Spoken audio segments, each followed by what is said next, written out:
My boyfriend made me wait 2 hours at a fancy restaurant for what was supposed to be a special night. When he finally walked in with his friends, he grinned and said loudly, "See, told you she'd still be sitting here, like a lost little puppy." They all laughed. We had been together for 3 years, and I had just finished paying off his car loan. I simply smiled and ordered another drink. This morning, my phone lit up with 78 missed calls, and his belongings are now sitting in trash bags at the nearest dump. I met Ryan 3 years ago in the most ridiculous way. My apartment got wrecked when my upstairs neighbor somehow forgot they had left their sink running before leaving for an entire weekend. Who does that? I had to crash at my brother's place while the damage was being repaired, and Ryan was the handyman assigned to fix everything. Every time he showed up, he'd discover a new issue, which, looking back, was probably just an excuse to keep coming over. I thought it was cute at the time. Now, I wonder if he was purposely messing things up just to stretch out the job. Either way, I remember thinking how easy it was to talk to him, which was rare for me since I tend to be super awkward around new people. Fast forward to our first year together, and everything seemed to be going great. We moved in together after 8 months, way too soon, I know. But his lease was ending, and financially, it just made sense. Ryan worked odd jobs, but always struggled to hold one down. Either he'd get fired for constantly showing up late, or he'd quit because his bosses were idiots who didn't appreciate his talent. Red flag number one that I completely ignored. Over the years, Ryan would send me these long, furious voice messages about how his employers were all morons who didn't deserve him. He'd rant about how they treated him like he was incompetent, mocked his accent, or laughed at how he dressed. He was convinced that he was the only thing keeping their businesses afloat, yet they never gave him the recognition he deserved. I saved these messages in my favorites folder, and sometimes, when they were particularly unhinged, I even downloaded them. I don't know why I kept them. Maybe deep down, I knew they'd be useful one day. He did the same thing with his parents, especially when they refused to lend him money. He'd send them the most awful voice messages, calling his dad a failure and saying his mom was too weak-minded to think for herself. One time, after they refused to help him with car payments, he sent a 5-minute rant about how they were nobodies who had accomplished nothing in life and how he was ashamed to be their son.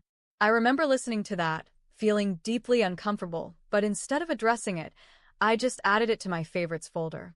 By year 2, I was covering nearly all our expenses. My job isn't glamorous, but it's stable. And I kept telling myself that relationships are about balance.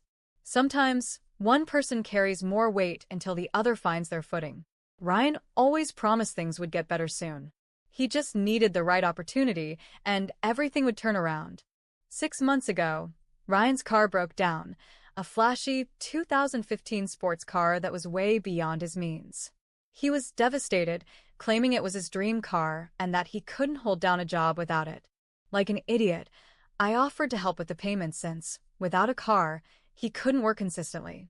That help quickly turned into me taking over the entire loan, $386 a month, a huge financial burden for me. I suppose I just wanted to be supportive and believed this would finally help him get on track. People kept asking me why I was paying for his car. Looking back, the answer is painfully obvious, but at the time, I genuinely thought I was helping us both. We lived together, split expenses, and without transportation, he couldn't keep a stable job. And, of course, he was ridiculously emotional about losing his baby. Ugh.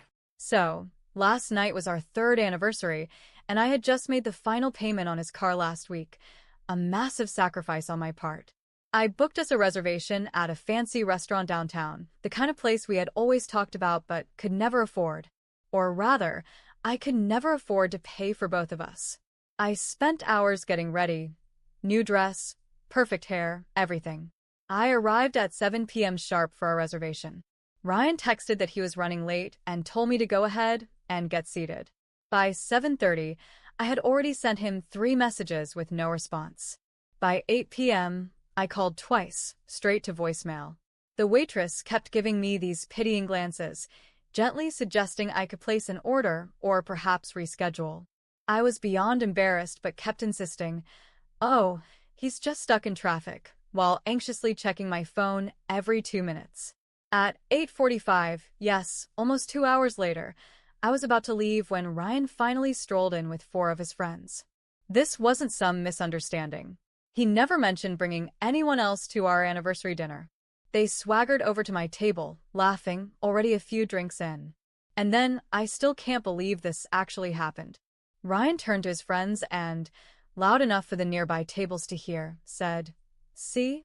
Told you she'd still be here." Like a sad little puppy. 2 hours. And I had stayed. They all burst out laughing. One of his friends, Matt, who I always thought was a jerk, smirked and said, "Damn, you weren't kidding. She's trained well." More laughter. Ryan plopped down next to me, grabbed my face between his fingers like I was a child and cooed, "This is why she's the best. Most girls would have left, but my girl? She pays my bills and waits around like a good little thing." Then he looked at me with a smug grin and said, did you think this was going to be some romantic dinner? That's adorable." He leaned back in his chair and stretched. "We've got a poker game after this. I just needed to make sure you were still good for next month's payment first." When I didn't react, he roughly grabbed my chin and turned my face toward him. "Hello? Earth to Cali. God, you're pathetic sometimes. Say something." I didn't say anything. I just smiled, ordered another drink. And this morning, 78 missed calls. And his stuff? Well, let's just say he won't be needing that Mustang anymore. Or are you just going to sit there looking like a lost little puppy? His friends found this absolutely hilarious. Meanwhile, I felt like the air had been sucked out of the room. 3 years together. I had just spent nearly $12,000 paying off his car, and this is what he really thought of me. This is how he described me to his friends. Like I was some desperate, spineless doormat he could walk all over. The server approached, looking visibly uncomfortable, and asked if we were ready to order. Somehow, I managed to smile and say, "Actually, I'll take another glass of wine first." Ryan and his friends ordered round after round of pricey appetizers and drinks, cracking jokes about how patient I was and how lucky he was to have found someone so understanding. Then Ryan gestured toward me and told the server, "No need to bring her anything, though. She's trying to slim down. Any more weight, and we'll need a bigger table." Everyone laughed while I sat there, humiliated. When my wine arrived, I took a slow sip, set the glass down carefully, and stood up, saying I needed to use the restroom. Ryan barely acknowledged me. He was too busy entertaining his friends with some story about how his boss was an idiot. I stared at my reflection in the mirror for a long time. I wasn't crying. I wasn't even angry yet. I was just done. 3 years of making excuses. 3 years of financially carrying this relationship. 3 years of ignoring obvious warning signs. And this was how he really saw me. That's when I made a decision. I wasn't going to yell. I wasn't going to cry. I wasn't going to throw my drink in his face. No, Ryan deserved something much more deliberate. I pulled out my phone and scrolled through all the saved voice messages. Those long rants where he trashed his boss, calling him a fraud and an idiot, and the ones where he called his parents useless failures. I had dozens saved, some even backed up just in case. I sent a quick message to my friend Kate, who lived nearby, asking if she could pick me up in 10 minutes. Then I walked back to the table, smiled at everyone, and excused myself again, saying I needed to step outside for a quick work call. As I left, I stopped by the server, paid for my wines, just my wines, and let her know that the gentleman at my table would be covering the rest of the bill. Then I walked out, got into Kate's car, and blocked Ryan's number before he even realized I was gone. But here's the thing, I didn't just block his number. I had a plan. Over the years, I had helped Ryan with countless tech issues. That meant I had access to his email, cloud storage, banking app since I was making those car payments, and even his social media accounts. And let's just say, I know exactly how to share information in the most effective way possible. That was last night. This morning, I woke up to 78 missed calls from unknown numbers, probably his friends, and a flood of panicked messages from Ryan's work phone, begging me to talk. It was just a joke. What did you do? What did I do? Well, let's just say his boss and his parents received some very interesting voice messages this morning. And that car he loved so much? Turns out when you cancel a payment and provide the lender with evidence of fraud, they take repossession very seriously. More details soon. For now, I need to finish packing up his things so they can be properly delivered to their new home, the city dump. For those asking if this is real, unfortunately, yes. For those worried about legal issues, don't be. Everything I did was completely within my rights. I'll explain more in my next update. First update.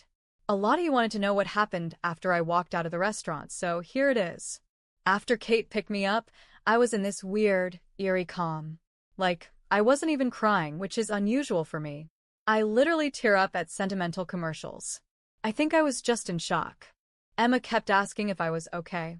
I just stared out the window, thinking about all the voice messages I had saved from Ryan over the years.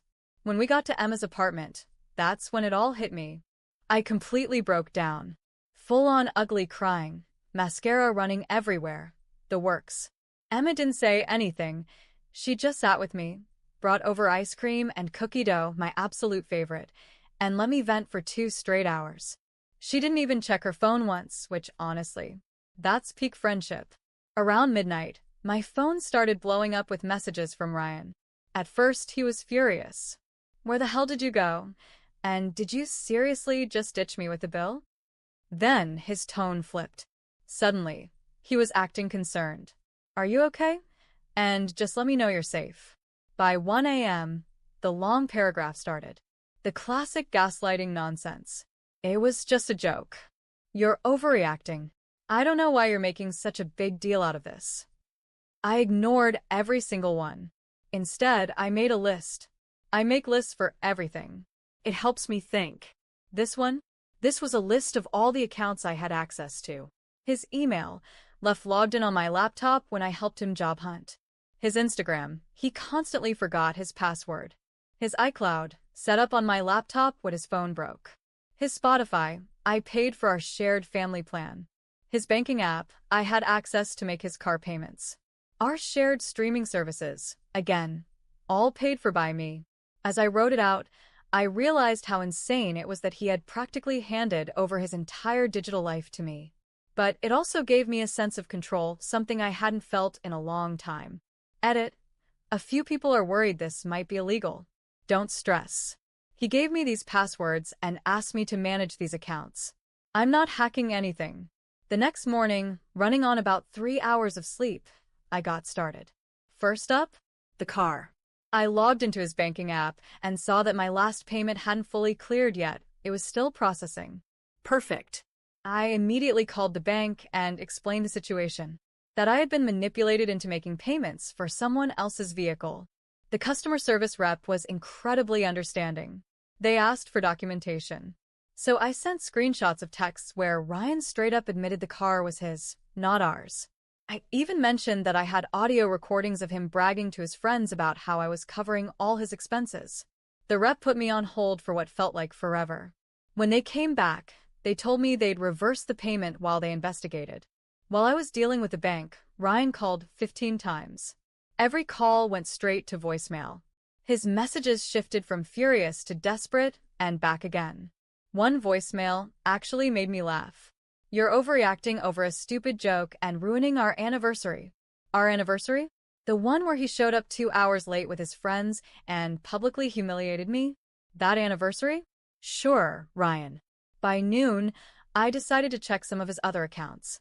Not to be malicious, just to see if there was anything else I needed to know. And oh, there was plenty. I found messages. Dozens of texts between Ryan and his friends, planning the entire restaurant stunt. They had been laughing about it for days. One message from his friend Matt read, "Can't wait to see her face when she realizes it's not actually an anniversary dinner. LOL."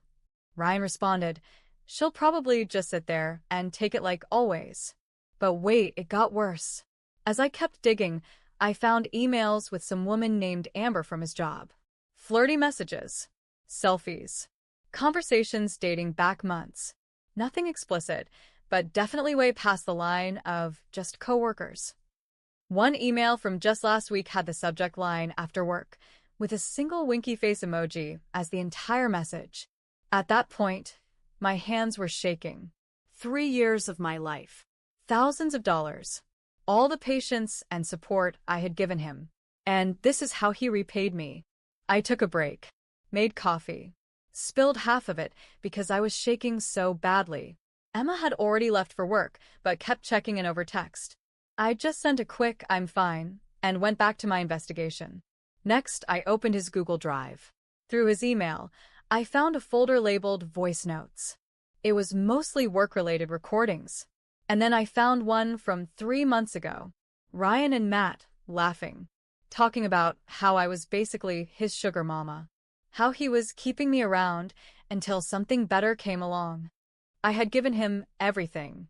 And he had been laughing behind my back the entire time. So, I made another list. Send voice clips to his boss, the ones where he calls him incompetent. Send voice clips to his parents, the ones where he calls them failures. Cancel every shared subscription. Pack up his stuff. Change all my passwords and lock him out of my accounts. The voice messages were easy. I had them all saved in my Telegram favorites folder.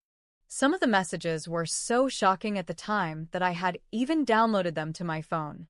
I created a new Telegram account using a temporary number and sent the voice clips of Ryan insulting his boss directly to him. I found his contact info in Ryan's email. He had recently sent over his resume. Then I did the same with his parents. I forwarded the clips where he mocked them, called them failures, and made fun of their lack of success. I didn't add any commentary, just sent the recordings with a simple message. Thought you should hear how Ryan talks about you when you're not around. Next, I tackled all our shared accounts, streaming services, music subscriptions, everything. Either I changed the passwords or canceled them entirely. It felt incredibly satisfying to systematically erase him from my digital life. Then came the harder part, packing up his things.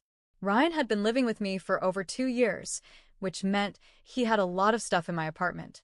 I started with his clothes, shoving them into garbage bags without even folding them, a small act of defiance since I used to carefully fold all his laundry. 7 bags just of clothes and shoes. I was halfway through clearing out the bathroom when my doorbell rang. My heart stopped.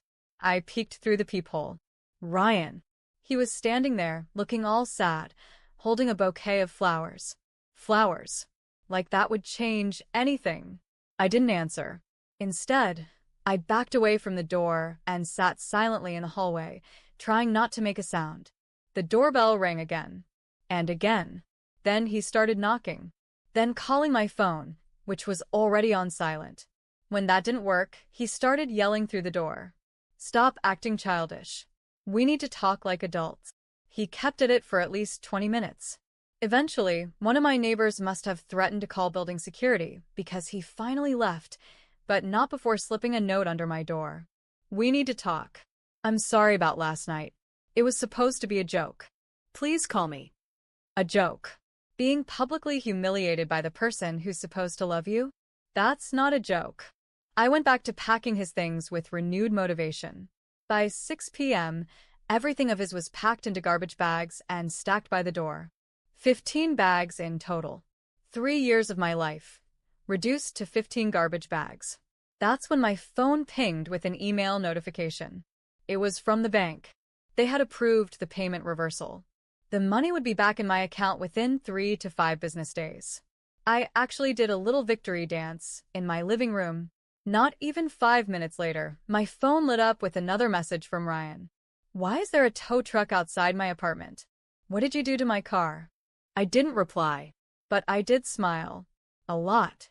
Then, at around 8 p.m., my phone basically exploded with notifications.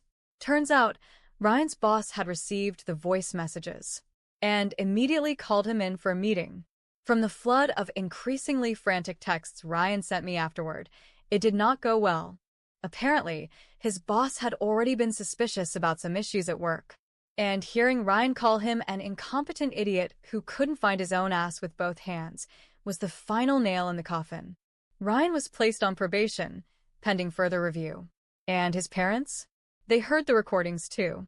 They called him. His mom was in tears, demanding to know why he would say such awful things about them. His dad refused to even speak to him. By 10 p.m., Ryan was sending these long, frantic messages about how I had ruined his life and how one stupid joke didn't justify everything I had done. He kept flipping between begging for forgiveness and threatening me with legal action. I saved every single text, but I didn't respond. I crashed at Emma's place again that night, not because I was sad, but because, honestly, I wasn't sure if Ryan would show up drunk or do something stupid. But when I woke up the next morning, I felt lighter. For the first time in years, I had actually stood up for myself. No more making excuses for him. No more waiting around for him to change. The next step? Figuring out what to do with all his stuff. 15 garbage bags of it. I wasn't about to store them in my apartment indefinitely. And there was no way I was meeting up with him to return them. That's when Emma casually dropped a suggestion that made me gasp. What if we just took it to the dump? At first, it seemed extreme. Even after everything, I wasn't sure I could literally throw away all his belongings. But then I thought about it. The emails. The planned humiliation. The flirting with Amber. The 3 years of me supporting him while he laughed behind my back.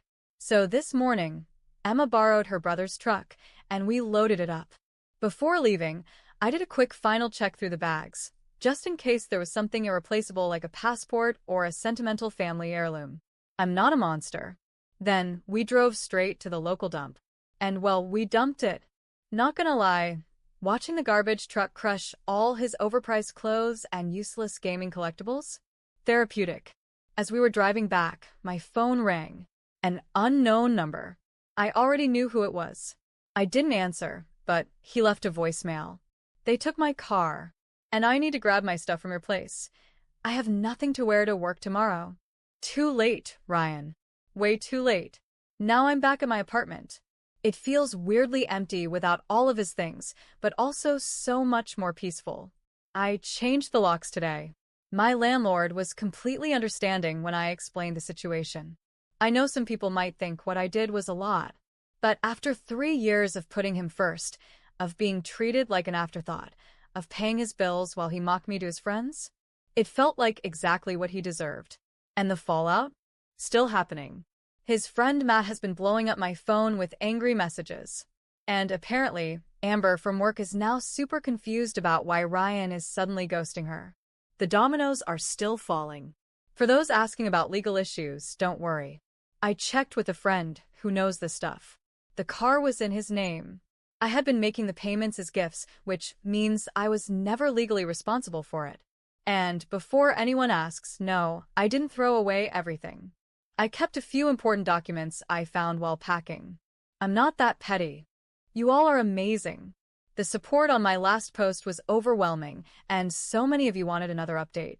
So here's everything that's happened in the past week since Ryan's belongings found their new home at the city dump. The morning after Emma and I got rid of his stuff, I woke up to this weird scratching sound at my apartment door. It wasn't quite knocking, but it was obvious someone was there. I checked my doorbell cam. Thank God I installed one last year after a package thief situation, and saw Ryan sitting on the floor outside my door. He looked completely wrecked, hair messed up, wearing the same clothes from 2 days ago, hunched over and writing something. I turned up the volume and realized he was sliding notes under my door. One by one, I tiptoed to the door, still in my pajamas, and saw 7 little pieces of paper on the floor. Every single one was a desperate plea. Please talk to me. I need my stuff for work. My boss is going to fire me. My parents won't answer my calls. My car is gone. What did you tell everyone? And the last one. I'm sleeping in Matt's car. Please answer. For maybe 3 seconds, I felt a tiny bit bad. Then I remembered sitting alone in that restaurant for 2 hours while he and his friends planned to humiliate me. Nope, not today, Satan. I quietly collected the notes, evidence, just in case, and went to make coffee. And because life has a twisted sense of humor, my coffee machine decided that was the perfect moment to die mid-brew. Of course, I had to resort to my emergency instant coffee stash, the one I keep for power outages. The day was already off to a fantastic start. While sipping my sad excuse for caffeine, I checked my phone. 83 missed calls, texts from numbers I didn't recognize, and 17 voicemails. Ryan had been busy. I was about to delete everything when I noticed a voicemail from his mom. That was unexpected. I decided to listen. She sounded upset, but not angry. She actually thanked me for opening her eyes to how her son really treated people. She said she had no idea he was capable of this and was ashamed that she had raised someone who would treat a partner that way. I saved the voicemail but deleted everything else. A lot of you have asked if I called her back. Not yet. I'm still processing everything, and honestly, I don't want to get pulled into family drama. Maybe someday. Later that day, my doorbell rang again. I checked the camera. Ryan was gone, but his friend Matt was standing there. Great. I didn't answer, but Matt started talking anyway, knowing I could hear him through the door. He said Ryan was destroyed, that I needed to stop this revenge game, because I had taken things too far. Then, he said something that made me pause. He claimed he had never been at the restaurant that night and had no idea what Ryan had done until afterward. That was a bold-faced lie. I literally watched him laugh at Ryan's jokes about me. Was he actually trying to gaslight me now? I checked the doorbell cam footage later and realized Matt had been recording the entire time. Sneaky little jerk was trying to bait me into saying something incriminating. Nice try. After he left, I packed an overnight bag and went to Emma's. My apartment felt weirdly empty, and every little sound made me jump. On the way, I checked my bank account because anxiety and saw the car payment refund had already processed. That was fast. These things usually take forever, so I actually did a little happy dance on the sidewalk, probably looking like a total weirdo to everyone passing by. Totally worth it. At Emma's, we ordered takeout and went through everything that had happened systematically. She helped me map out the events, and for the first time, I saw just how much I had actually gone through. For a moment, I wondered if I had taken things too far. Emma must have seen the hesitation on my face because she grabbed my phone, pulled up the screenshots of Ryan's emails planning my humiliation, and made me read them out loud. Nope. I hadn't gone too far. Not even close. That night, I got curious about how effective my little Telegram operation had been. I made a new Instagram account. Don't worry, random name, stock photo, and looked up Ryan's profile. It was public, of course, because he's building a personal brand. His words, not mine. His latest post was a long, rambling non-apology about how he had made mistakes and hurt people who didn't deserve it. Classic vague booking, no actual accountability. The comments were a mess. Some of his friends were asking what happened. Some girl, probably Amber, had commented, "Call me crying face."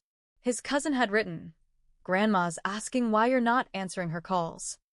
While I was totally not stalking, my phone buzzed with a text from Damon, a mutual friend. "Can we talk?" Not taking sides, just confused. I ignored it. Then he sent another one. "Ryan told everyone you hacked his accounts and stole from him. But that doesn't sound like you." Excuse me, what? I called Damon immediately. He picked up on the first ring, sounding shocked I actually called. And what he told me was unbelievable. Apparently, Ryan had been telling everyone a completely different version of events. According to him, I had gone psycho after a tiny joke at dinner, hacked his accounts, stolen money, and destroyed all his possessions out of pure female hysteria. His actual words. He was painting himself as the innocent guy dealing with a crazy ex-girlfriend on a revenge rampage. I took a deep breath and asked Damon one question. "Do you actually want to know what really happened?" When he said yes, I didn't hold back. I told him everything. The 2-hour wait, the public humiliation, the planned emails, the voice messages about his boss and parents, the fact that I had been paying for his car while he mocked me. Then I played him the voice clip where Ryan called me his personal ATM. There was a long silence. Then Damon just said, "Holy shit. He's been lying to all of us." Ryan had been trash-talking me to his friends for months, painting me as controlling and unstable. None of it was true, but they had believed him because, well, he was their friend. Damon apologized for not reaching out sooner and asked if he could tell the others the truth. I told him to go ahead. The next morning, I went back to my apartment, Emma by my side, just in case Ryan was lurking. The hallway was clear, but there were more notes under my door. Angrier this time. "You're ruining my life. You'll regret this." And, my personal favorite, I know what you did with my stuff. Yeah, I took it to the dump. That wasn't exactly a secret. That wasn't exactly a secret. Later that day, I got an email from HR at Ryan's workplace.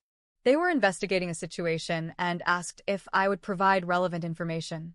I forwarded them the worst voice messages where Ryan insulted his boss and admitted to slacking off.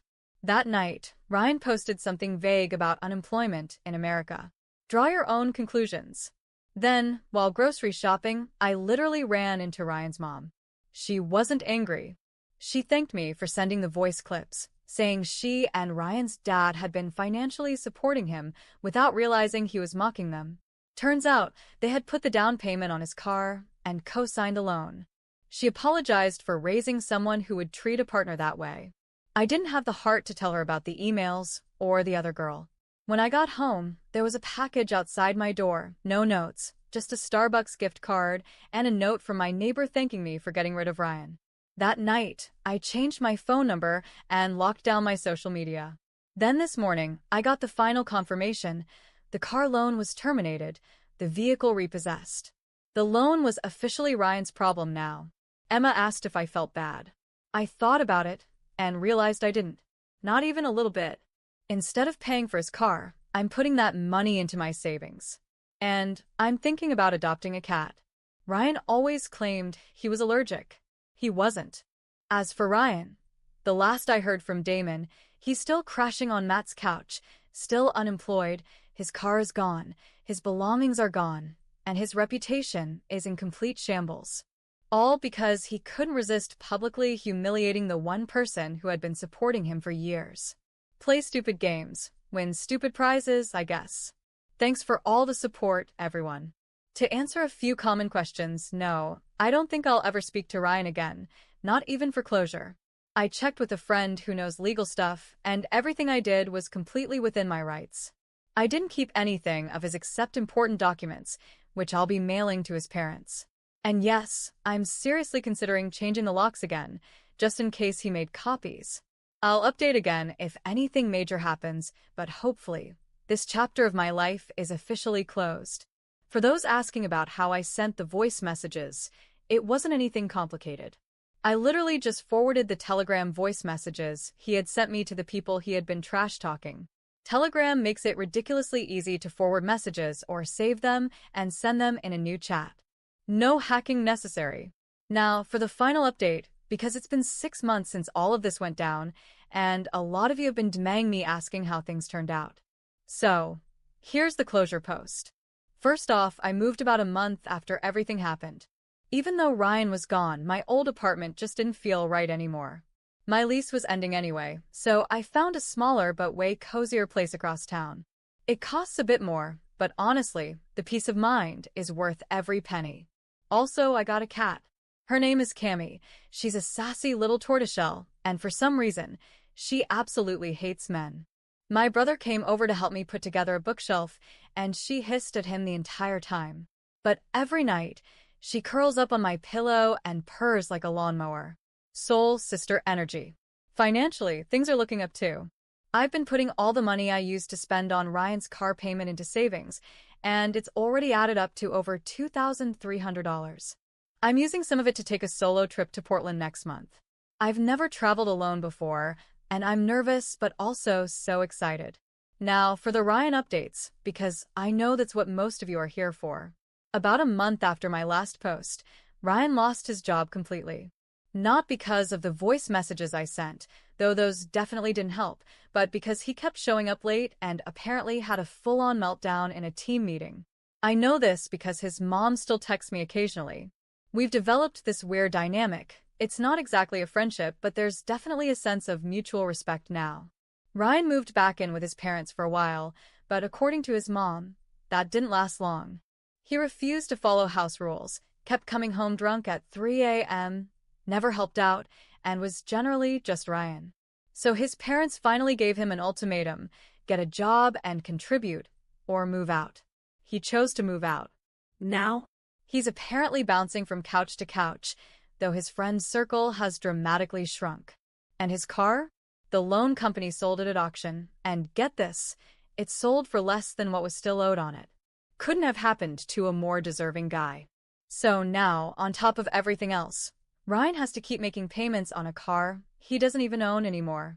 His mom told me he actually tried to go after me legally for it, but his own lawyer shut that down immediately. Since the payments I made were considered gifts and I had actual evidence of his fraud, he didn't have a case. Meanwhile, Amber, the girl from his work, is now officially his girlfriend. Though, from what I've heard through mutual friends, it's already a complete mess. She caught him talking to other women on Tinder while they were together, but took him back anyway. They've already broken up and gotten back together 4 times. Poor girl is exactly where I was 3 years ago, and honestly, I really hope she figures it out faster than I did. Oh, and I almost forgot the weirdest part of this entire saga. 3 months ago, Ryan's brother reached out to me on Instagram. We had met maybe twice in the entire time I was with Ryan, so this came completely out of nowhere. He started off apologizing for his brother's behavior, which, fine, normal enough. But then, he asked me out. I just sat there staring at my phone like, "Sir, read the room." I politely declined, then blocked him. Some people truly have zero self-awareness. Now that I've had some distance, I actually sat down and calculated approximately how much money I spent on Ryan over our 3 years together. Between the car payments, covering rent when he was between jobs, paying for most of our dates, and the many loans that were never repaid, the total came to over $30,000. That's a down payment on a house. I could have traveled the world. I could have paid off my student loans. Instead, I funded the lifestyle of someone who looked me in the face and called me a pathetic puppy. Some people in the comments have said I went too far by getting him fired and exposing him to his parents. First of all, I didn't get him fired. His own words got him fired. Second, if you're still defending him after he spent days planning and executing a public humiliation of the one person who supported him for years, maybe take a moment and ask yourself why that is. And for those wondering if I'd ever consider talking to him again for closure, the answer is no. I don't need to hear his excuses. I don't need his side of the story. My closure happened the moment I walked out of that restaurant 6 months ago. Everything since then has just been confirmation that I made the right choice. So that's where things stand. If you take anything from my story, let it be this. When someone shows you who they are, believe them the first time. And if they call you a pathetic puppy, take their car. Dump their stuff at the local landfill. That's just a joke. Maybe not.